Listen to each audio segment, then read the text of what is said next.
उद्धव ठाकरेंची थोड्याच वेळात पत्रकार परिषद, शिवसेना भवनात घेणार पत्रकार परिषद। उद्धव ठाकरे काय बोलणार याकडे लक्ष। मोदींच्या चाय पे चर्चाप्रमाणे महाराष्ट्रात भ्रष्टाचार पे चर्चा होऊ द्या, उद्धव ठाकरेंचं कार्यकर्त्यांना आवाहन। तर भ्रष्टाचार संपेपर्यंत आंदोलन सुरूच राहणार असल्याचा निर्धार।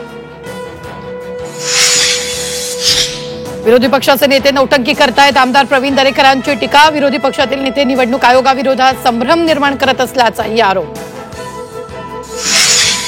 दिल्ली पोलिसांनी इंडिया आघाडीचा मोर्चा अडवला। पोलिसांनी राहुल गांधींसह अनेक खासदारांना घेतलं ताब्यात। मतचोरी बंद करा, राहुल गांधींची मागणी। गोपीनाथ मुंडेंच्या शिकवणीमुळेच राजकारणात यशस्वी, मुख्यमंत्री देवेंद्र फडणवीसांचे गौरवोद्गार। तर वडिलांच्या आठवणींनी पंकजा मुंडे भावूक। लातूरमध्ये मुंडेंच्या पूर्णाकृती पुतळ्याचं लोकार्पण।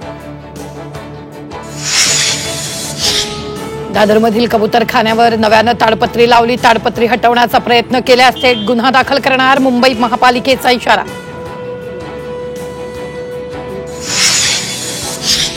मुंबई गोवा महामार्गावर भीषण अपघात, गोव्याच्या दिशेनं जाणारा कंटेनर उलटला। लांजाजवळच्या वेरळ घाटातील घटना। महापारेषणच्या पडघे मोहने वीज वाहिनीत बिघाड, उल्हासनगर, बदलापूर, अंबरनाथ भागातील वीज खंडित। महापारेषणकडून युद्ध पातळीवर दुरुस्तीचं काम सुरू।